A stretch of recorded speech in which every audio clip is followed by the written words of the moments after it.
Les 1001 tours de Pipette. Il y avait autrefois, du côté de la Guiole, une misérable famille. Les pauvres gens n'avaient ni âne pour transporter leur bois, ni chèvre pour leur donner du lait ou des fromages. Ils ne possédaient ni cochon, ni lapin, ni poulet. Quand leurs fils devinrent grands, ils décidèrent de placer Janicot, leur aîné, chez un fermier des environs, tandis que Pipette, le cadet, resterait les aider à la maison et au champ. Janicot commença son temps à la Saint-Jean et ne devait l'avoir fini que lorsque le coucou chanterait. Mais, dès le premier jour, Janicot ne reçut pour toute nourriture et pour toute la journée que la quantité de pain que l'on peut tartiner avec un seul œuf. Son nouveau maître l'écrasa de besogne et conclut avec lui ce pacte étrange. Il décida que le premier qui aurait à se plaindre de la mauvaise humeur de l'autre lui demanderait de montrer la peau de son dos et le frotterait à pleine poignée d'ortie jusqu'à lui en user toute la peau de l'échine. Le malheureux garçon essaya de travailler de son mieux, mais son maître était injuste et lui reprochait tout ce qu'il faisait afin d'avoir l'occasion de lui frotter le dos aux orties. Janicot se sauva sans attendre le chant du coucou. Quand ses parents le virent revenir, il avait la peau du dos presque à vif, de la nuque au coccyx. « Tu es un fichu âne, mon frère, de t'être laissé faire !» lui dit Pipette plein de colère. « C'est moi qui vais prendre ta place chez cet écorcheur. Et gare aux orties! S'il tient à la peau de son dos, nous pourrons peut-être nous entendre. » Le premier jour, le maître dit à Pipette, « Voilà un œuf, frotte-en le pain qui t'est nécessaire. » Mais l'œuf était cuit dur et Pipette ne put en frotter qu'un croûton de pain à peine gros comme le poing. Il partit labourer furieux et le ventre creux. Le lendemain, il dit à son maître, « Donnez-moi plutôt un œuf cru. De toute façon, ça ne vous coûtera pas plus cher. » Et Pipette, qui avait soigneusement préparé sa recette, prit une plume d'oie et enduisit d'œuf la plus grosse tourte de pain qu'il put trouver à la cuisine. « Oh là, tu en prends beaucoup trop. Tu vas pas manger pour 4 alors que tu travailles à peine pour 1. Si vous n'êtes pas content, répliqua Pipette, vous n'avez qu'à montrer votre échine. »« Si, je suis content, du moment que tu travailles, » répondit le maître.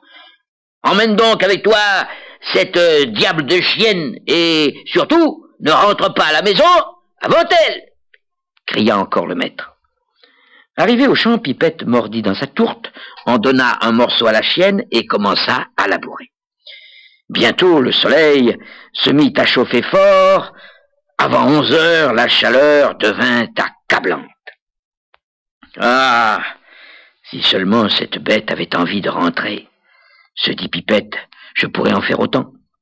Alors, le garçon eut une idée. Il prit la chienne, l'attacha à la charrue et la fit travailler avec lui.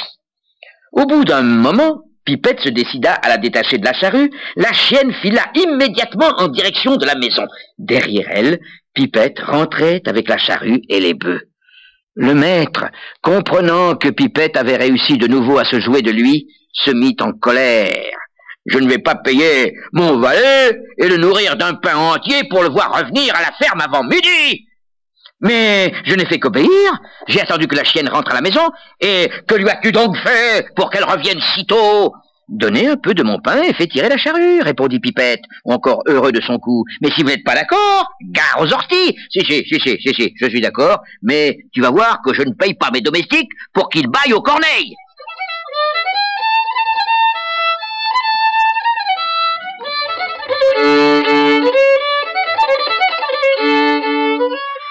Le fermier chercha dans sa vilaine tête quel travail impossible il pourrait bien commander à son valet pour qu'il ne puisse l'accomplir. Il aurait alors une bonne raison de le punir. Il appela Pipette et lui dit « Va conduire les bœufs au pré, mais fais bien attention à ce que je t'ordonne.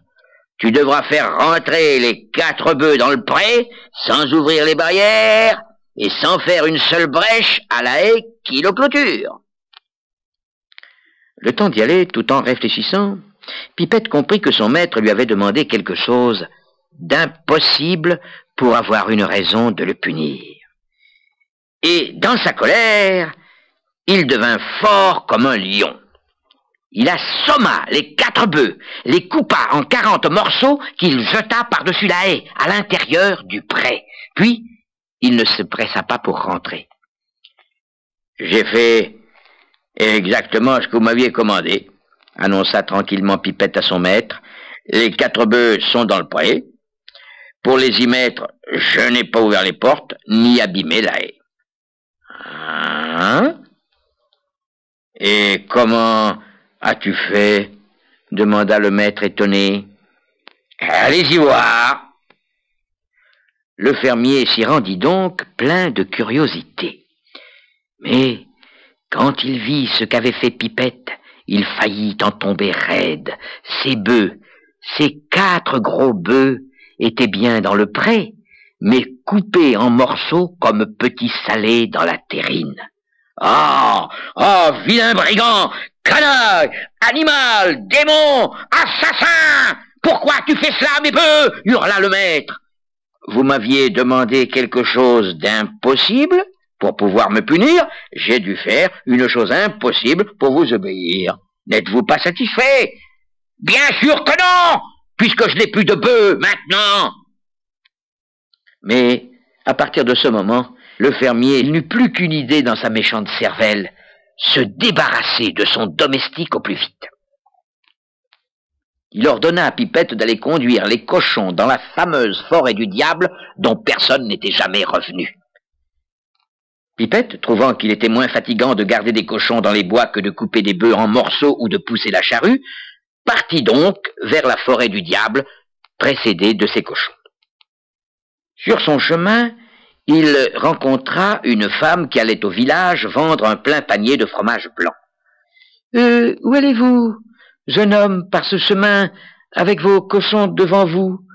lui demanda-t-elle. « Gardez les cochons de mon maître dans la forêt du diable. »« Oh, mon pauvre garçon, celui qui ose s'y aventurer n'en revient jamais. Le diable l'emporte avec lui dans son repère. »« Il me faut y aller, mon maître me l'a ordonné, mais... donnez-moi un de vos fromages et pensez à moi. » La femme lui donna un de ses fromages et disparut dans les bois sans oser se retourner. Un peu plus tard, Pipette rencontra une femme qui allait au village vendre 7 perdrix vivantes.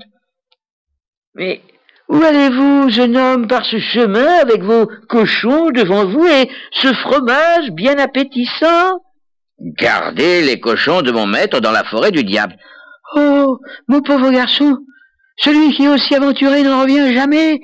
Le diable l'emporte dans son repère jusqu'aux abîmes de l'enfer. »« Il me faut bien y aller, mon maître me l'a ordonné, mais donnez-moi une de vos perdrix et pensez à moi. » La femme lui donna une de ses perdrix et disparut dans les bois sans oser se retourner. Un peu plus tard, Pipette rencontra une femme qui emportait dans son panier du fil à tisser la toile. « Où allez-vous, jeune homme, par ce chemin, avec vos cochons devant vous, ce fromage blanc bien appétissant et cette perdrix en poche ?»« Gardez les cochons de mon maître dans la forêt du diable. »« Mon pauvre garçon, celui qui est aussi aventuré n'en revient jamais. Le diable l'emporte avec lui dans son repère et jusqu'aux abîmes de l'enfer pour le faire brûler jusqu'à la fin des temps. »« Il me faut bien y aller, mon maître me l'a ordonné, mais donnez-moi une grosse pelote de fil et pensez à moi. » La femme lui donna une grosse pelote de fil et disparut dans les bois sans oser se retourner. Pipette était presque arrivé dans la forêt du diable quand il rencontra un chasseur de sa connaissance. « Où vas-tu, Pipette, par ce chemin, avec tes cochons devant toi, ton fromage blanc bien appétissant, une perdrix dans une poche et une pelote de fil dans l'autre? Je vais garder les cochons de mon maître dans la forêt du diable. »« Dans la forêt du diable, ne t'a-t-on pas déjà dit 3 fois de ne pas y aller? » Mon maître me l'a ordonné et j'y vais. Mais prête-moi ton fusil et tes balles et pense à moi. Le chasseur lui laissa son fusil et ses balles. Pipette arriva enfin dans un bois de chênes sombre et glacial.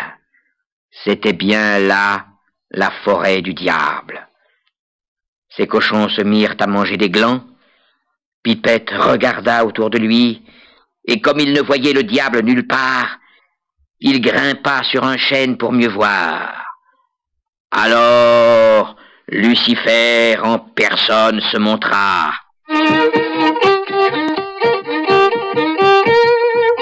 Il était presque aussi grand qu'un arbre, tout habillé de rouge, et portait sur son front 2 cornes semblables à celles des taureaux de Salers. « Jeune homme, que fais-tu chez moi ?» cria-t-il de sa voix grinçante.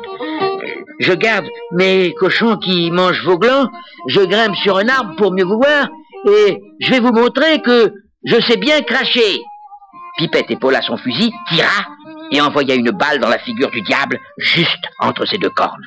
« Feu de l'enfer » s'écria Lucifer. « À ta façon de cracher, je veux bien croire que tu es fort. Descends donc un peu, que nous nous mesurions, berger de cochons. » Pipette descendit de l'arbre. Lucifer prit une pierre et la lança contre un arbre. La pierre se brisa en 1000 morceaux. « À toi, berger de cochons !» cria-t-il. Pipette prit son fromage blanc et le lança de toutes ses forces contre un arbre. Le fromage éclata en 1500 morceaux.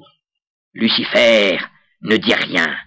Il prit une nouvelle pierre et la lança au loin.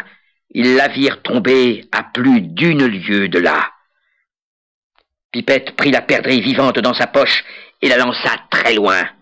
Lucifer la prit pour une pierre, mais la perdrix battit des ailes et alla si loin qu'ils ne la virent pas retomber sur terre. « Feu de l'enfer » hurla Lucifer. « Serais-tu plus fort que le diable, berger de cochon que tu es ?» Alors, le diable entraîna Pipette dans une clairière où un immense tas de bois était préparé. Il le prit tout entier sur son dos. « Vous ne prenez que ça ?» osa dire Pipette. « Alors, regardez-moi faire, Lucifer. » Pipette prit dans sa poche la grosse pelote de fil, fit un nœud autour d'un des arbres, et en dévidant la bobine, se mit à faire le tour de la forêt à grandes enjambées, suivi par Lucifer. Quand le diable comprit ce que Pipette allait faire, il l'arrêta. « Assez! Laisse-là tout ce bois. Je vois que tu emporterais tous mes arbres, et ce ne serait pas de jeu. » Et Lucifer, baissant sa tête cornue, disparut dans son enfer, sans emmener Pipette avec lui. Pipette, débarrassée du diable, prit ses cochons tout bourrés de glands, les mena à la foire, les vendit un bon prix et empocha l'argent. Puis, il retourna tranquillement chez son maître. « Quoi? Comment? Tu es là? Tu n'as pas eu affaire au diable dans son bois? Il ne t'a pas emporté avec lui dans son enfer ?»